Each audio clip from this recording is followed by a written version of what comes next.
It is a great privilege for me to address all of you on this holy and historic soil of Sri Kshetra Yaduru, a land sanctified by the devotion, tradition and spiritual heritage. I appreciate the respected Swamigal of Veerasaiva Mutt for organizing this revival festival. Our great nation, Bharat, is a living civilization over many centuries, thousands and thousands of years. Yes, come here.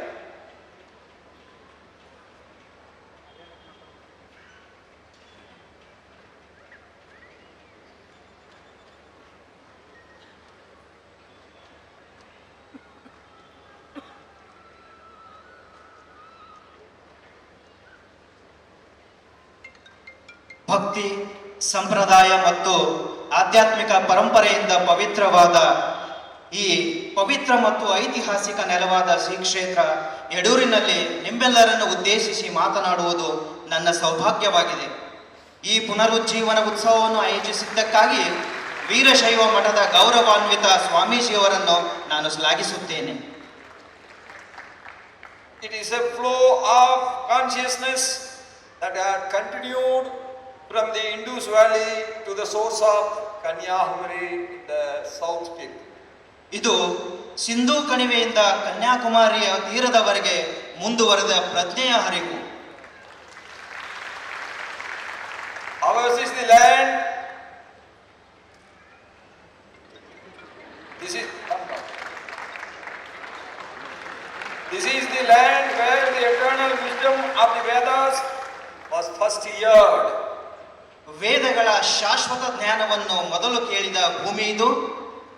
This is the land where the profound message of the Bhagavad Gita continued to guide humanity, teaching us to act with courage, live with righteousness and surrender with faith.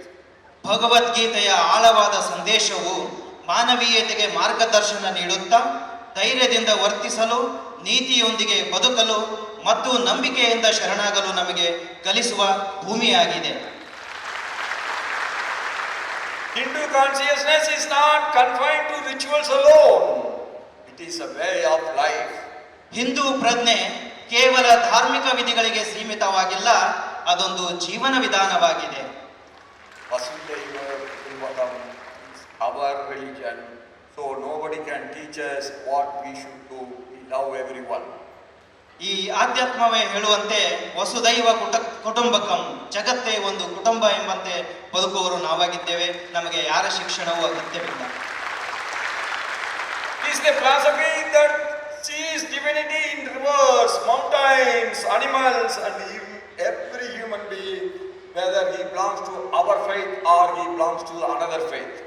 ನದಿಗಳು, ಪರ್ವತಗಳು, ಪ್ರಾಣಿಗಳು ಮತ್ತು ಪ್ರತಿಯೊಬ್ಬ ಮನುಷ್ಯನಲ್ಲಿ ದೈವತ್ವವನ್ನು ನೋಡುವುದೇ ತತ್ವಶಾಸ್ತ್ರವಾಗಿದೆ.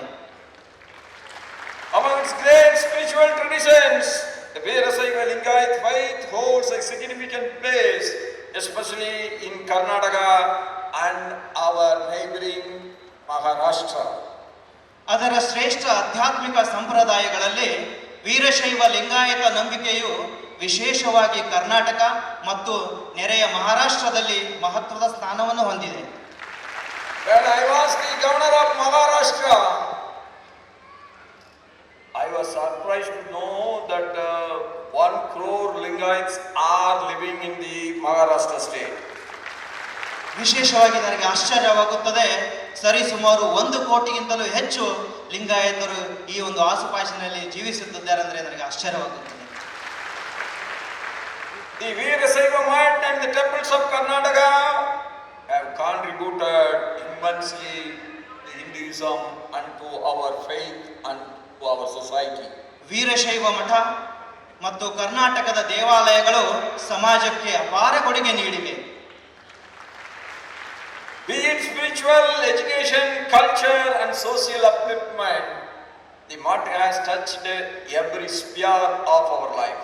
ಅದು ಆಧ್ಯಾತ್ಮಿಕವಾಗಿರಲಿ, ಶಿಕ್ಷಣವಾಗಿರಲಿ, ಸಂಸ್ಕೃತಿ ಮತ್ತು ಸಾಮಾಜಿಕ ಉನ್ನತಿಯಾಗಿರಲಿ, ಈ ಮಠವು ಪ್ರತಿಯೊಂದು ಕ್ಷೇತ್ರವನ್ನು ತಲುಪಿದೆ. Among those holy institutions, the Sri Veerabhadrashwara temple and Kadasiddheswara but stand as prominent centers of our faith.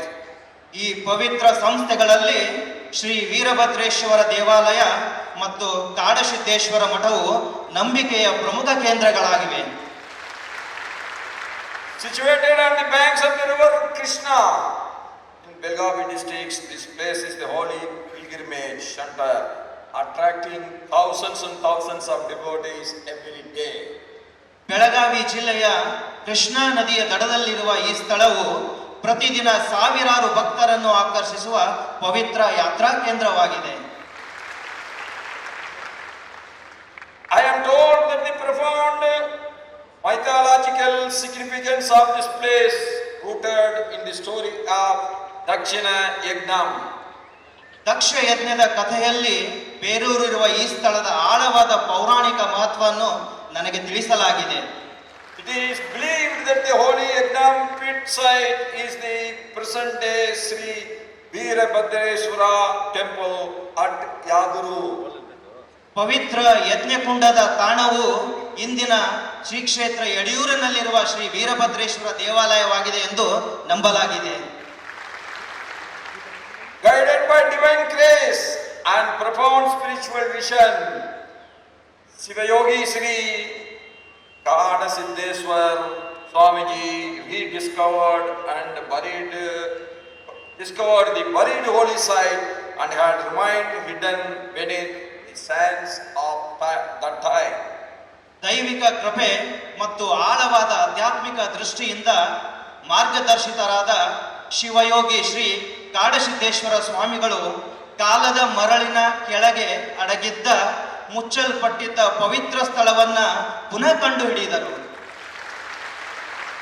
In doing so, he did not merely uncover a forgotten temple, he rekindled the eternal flame of our Hindu Dharma. ಹಾಗೆ ಮಾಡುವ ಮೂಲಕ ಅವರು ಕೇವಲ ಮರೆತು ಹೋದ ದೇವಾಲಯವನ್ನು ಬಹಿರಂಗಪಡಿಸಲಿಲ್ಲ, ಅವರು ಹಿಂದೂ ಧರ್ಮದ ಶಾಶ್ವತ ಪ್ರಖ್ಯಾತಿಯನ್ನ ಪುನರುಜ್ಜೀವನಗೊಳಿಸಿದರು. His sacred mission was a reminder of Sanatana Dharma, may be tested by time, but it can never be erased. ಅವರ ಪವಿತ್ರ ಧ್ಯೇಯವು ಸನಾತನ ಧರ್ಮವನ್ನು ಕಾಲಕ್ರಮೇಣ ಪರೀಕ್ಷಿಸಬಹುದೇ ಹೊರತು ಅದನ್ನು ಎಂದಿಗೂ ಅಳಿಸಲು ಸಾಧ್ಯವಿಲ್ಲ ಎಂಬುದನ್ನು ನೆನಪಿಸುತ್ತದೆ.